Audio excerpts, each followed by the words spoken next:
It was great fun, but it was just one of those things. Sleuth's reputation has been built on its frequent and frequently big plot twists. The plot twists give the film its structure, and the classic trappings of a murder mystery provide its setting, but the heart of the film is the relationship between these two men. Birds do it, bees do it, even educated.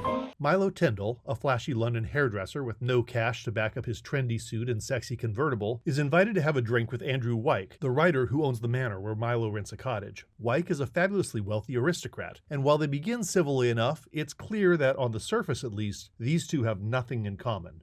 Well, one thing. I understand you want to marry my wife. Wyke proposes a deal. Milo will break into the mansion and steal a fortune in jewels so that he can elope with Wyke's wife, keeping Wyke safe from alimony. Moses looks upon the promised land.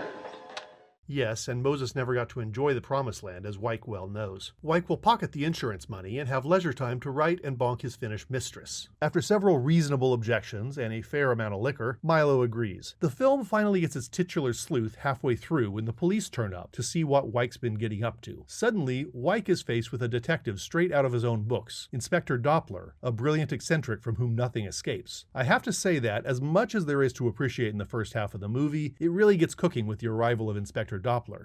It's too darn hot. It's too darn hot. It starts out chummily enough, despite some bristling macho bravado, and soon veers into dangerous territory. But Wyke has revealed his mean streak from the start, meeting Milo at the center of an unsolvable maze, and then innocently stiffing Milo on his drink of choice. He genially mocks Milo for being everything that Wyke looks down upon, a working-class cockney whose family doesn't even go back one generation, which to Wyke is no Englishman at all. He wanted us to become English, so he changed it. Become English. The venom increases until Wyke spits out an insult that clearly gets under Milo's skin. A jumped-up pantry boy who doesn't know his place!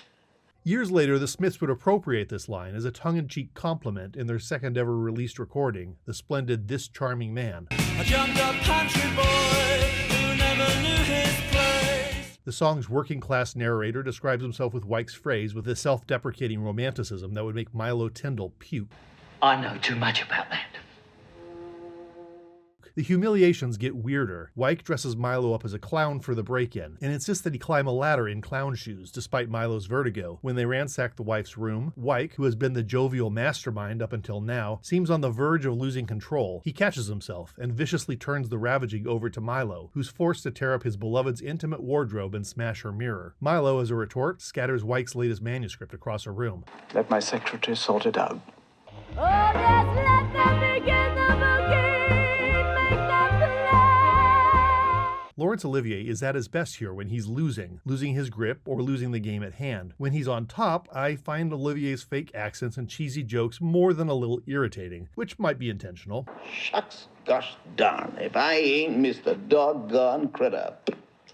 Olivier was nominated, like Michael Caine, for a Best Actor Oscar for this, which I think positions this movie in time. The actor's actor Olivier went bonkers with this performance, and I can imagine the Academy in 1972 being thrilled to see him swing so far away from his serious reputation. Caine, as a scrappy outsider against Olivier's stodgy old guard, was rather on-the-nose casting. Milo is at once sympathetic and repulsive. Anything goes. The title of the movie and the poster both suggest that this is a mystery film, but like everything else in Sleuth, that is a lie. This is the backstage of a mystery, the creation of the perfect crime. Wyke, like the movie itself, is obsessed with murder mysteries, being a wildly successful author of detective novels himself, to which he refuses to sell the film rights, a knowing nod to the playwright Anthony Schaeffer, who refused to let his Sleuth be filmed until Oscar magnate Joseph Mankiewicz came calling. Wyke's books champion the tradition of 1930s good faith mysteries. Agatha Christie, Ellery Queen, S.S. Van Deen, and particularly John Dixon Carr, on whom Wyke's writing is based. The police are always stupid in the kind of books you write, aren't they? They never solve anything. It's always the amateur sleuth who knows what's going on. The casts of his books are all lily white, with the occasional minority caricature injected for spice. I don't suppose blacks play much of a part in the books you write, do they? Except for the odd eyeball-rolling darky, the swarthy yid, the oily levantine, and others of that kidney up. and the setting is always a secluded manor like this one, with a limited number of suspects like Milo and Wyke.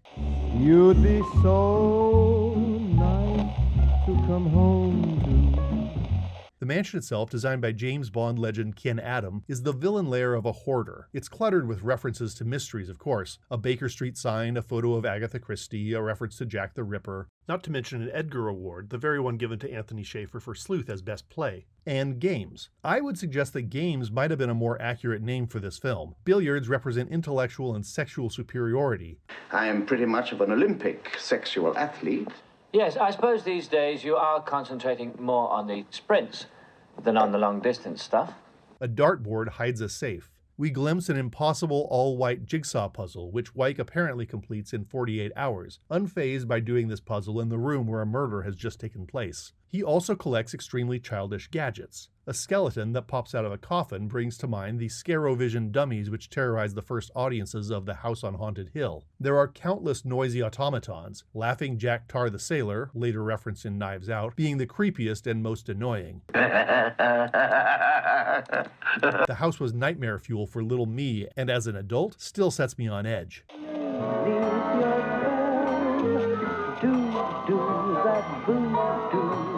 A couple elements of the film haven't aged very well. The score, which was also Oscar nominated and is often good, gets as hammy as Andrew Wyke when it wants to be funny. And a little of Michael Caine dancing about in a clown suit goes a long way. I'm going into spoiler territory soon, but 2 comments before I do. First, it's wonderful that this film relies on the script, atmosphere, and performances rather than on its twists, because a couple of them really don't work today. We've all been M. Night Shyamalan into numbness, and our eyes are apparently sharper now than they were back in '72. I expect that those twists work better on stage. Secondly, don't waste your time on the remake by Kenneth Branagh. It is truly dull. Alright, now for the spoiler zone.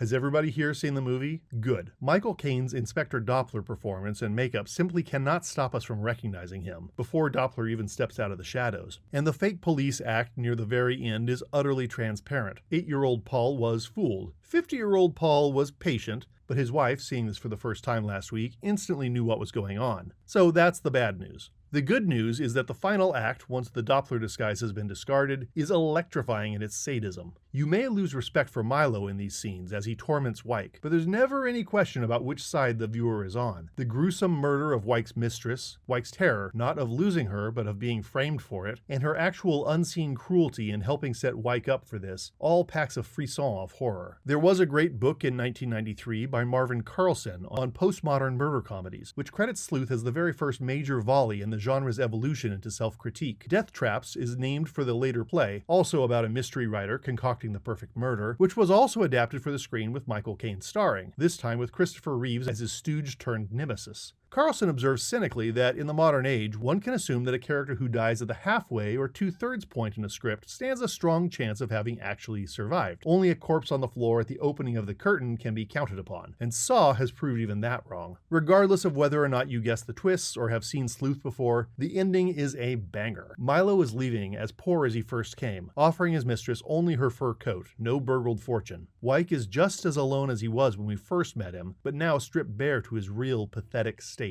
And then the shot comes, and then the arrival of the real police. One does have to wonder if they're coming simply because they decided to check out Milo's claims about Wyke, or if somehow Milo had expected them to come as one final punchline in his scheme of revenge. But his scheme goes better than he ever could have hoped. Wyke kills Milo, and he grins as he dies. Milo hasn't lost anything. He already had faced death 2 days before, and now, with his own corpse as irrefutable evidence of Wyke's crimes, Milo goes down smiling.